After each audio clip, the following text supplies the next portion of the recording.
Hello, this is JP Hrisoulas, the Cranky Old Bastard, coming back to you with another video. I've been getting a lot of emails over the last 6 months to a year, actually a lot longer than that, asking why forge a knife when you can just simply grind one out of a bar. Well, there's no easy answer for that. There's no short answer for that. But however, one has to realize that the first knives made, the first cutting implements, were basically stock removal. You can't forge a rock or a piece of bone or a chunk of horn or shell. They're basically made from spalling off flakes and sharpening them up, knapping them out, and using them from that way. It wasn't until they came upon metalworking techniques and technology advanced to the point where they could actually use something other than native copper to make knives with. The advancement through metallurgy, from the Bronze Age to the Iron Age to the Age of Steel, basically is a history of mankind. Toolmaking is a history of mankind. When first humans grabbed that chunk of flint and broke off a flake and it cut them, and they figured it out, they can use it to cut other things besides their fingers, technology started. And this goes way, way back millennia. But that still comes out to why forge. Well, there are some things you can do with a forge you cannot do with stock removal. The venerable Bob Lovelace, may he rest in peace, he was a great man, real character. He started out forging, and it wasn't until he came out of that Abercrombie & Fitch store with an order for 30 knives that he realized there's got to be a better way than me hammering out these things from round 01 bar stock in his basement. Then he hit upon the idea that I can just get a bar of tool steel and grind it out from there, and that's when the school of stock removal knife making really got started. We have to tip our hat to Mr. Lovelace. He was a dear friend of mine. I had stories I could tell that are legion as to how many times we got thrown out of restaurants together with him, Bob Agnath, Bill Cheatham, Sherman Williams, and a few others. That we used to get in all kinds of trouble after shows. But I digress. So, there's an old saying that 10 minutes in the forge equals an hour on the grinder. There are things, like I said, there are things you can do that you cannot do with a grinder. One of them is curving, unless you want to waste a lot of material or bend it cold or heat it up with a torch to curve it. The changing of cross sections are very easy to do when you forge. It allows you to have full artistic expression, whatever that means, in the forging process. You can change cross sections, as I said before. You can add fullers. You can, of course, cut them in with a mill, but where's fun in that? Do bolsters. What do they call it? One-piece bolsters, integrals. Draw a mind there, blew mind brain cell there. Integral bolsters, integral pommels. You can basically do inset, grips like old Rudy Ruana did on his cast aluminum hilts. There was another longtime knife forger who doesn't get anywhere near the respect or the notoriety he deserves, old Mr. Ruana. He was a hell of a maker.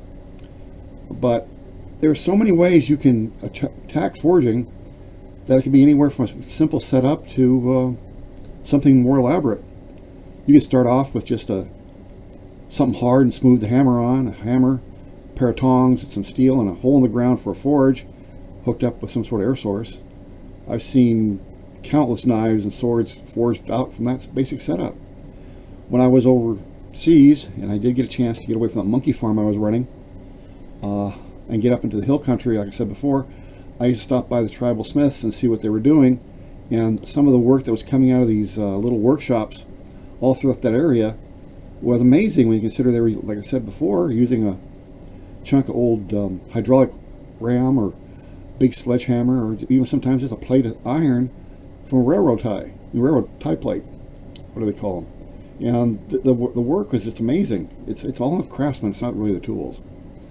But there's so many ways you can forge a blade. You got to be careful though, because you can really mess it up if you don't know what you're doing. They say a poorly ground blade is better than a poorly forged blade, and I agree, with all else things being equal. It really doesn't matter on the end use if a blade is forged or not if the heat treating isn't right.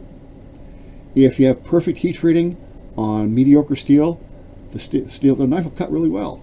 If you have crappy heat treating on good steel, it's not going to cut very well at all. So you got to pay attention to details because you are playing with the grain structure, and I will go more on that later on in another discussion. Other than that, that's it in a nutshell. As I said before, you can do a lot more with a forge than you can with a grinder. Although you do still have to grind after you forge because you got to get that edge down somewhere to a cutting edge. And the only way to do that is basically abrasion, which is grinding, whether it's filing, grinding on a grinder, worked on a stone, or something in between. You still have to remove material in order to get it sharp. Unlike the bronze blades of old, which were hammered down very, very thin to work hard in it, and then the edge is touched up on a stone, iron and steel doesn't work that way usually. You really don't want to work hard in iron or steel that much because you can crack the hell out of it. And that's not good. But the artistic abilities that you have, working hot, it does take some skill. It does take some time to learn. It does take another whole skill set outside of being able to grind. And grinding is still very important when you forge. I'll say that again. I got into a couple of really long and deep discussions with the late Bob Egnath, who is probably the finest knife grinder in the 20th century. May he rest in peace. I lost a very good friend when he passed. That took the wind out of my sails for quite a few years. And I still have no real desire to go to a knife show without Bob there and his wife Stevie. They were a very, very solid, upstanding couple, and their son Kirk. But that's a different story. But we used to get into some heated arguments over the benefits of grinding versus forging.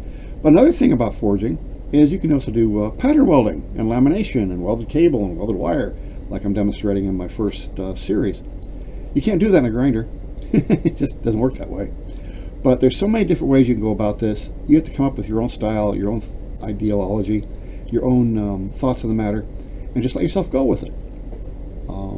I do not feel that a blade ground out of a bar is as good as one that is properly forged.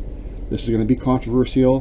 They can sit there and throw stones and sticks and eggs and vegetables at me all they want, but that's my feeling, that's my opinion, I'm entitled to it, so there. And I can back it up. But as I said before, if you don't know what you're doing, you can really mess up the steel, which that's not good anyway. So take it as it is. That's it about the forging versus grinding in a nutshell. Thank you for listening to the ramblings of a Cranky Old Bastard. If you have not already done so, please hit the subscribe button and please hit the like button.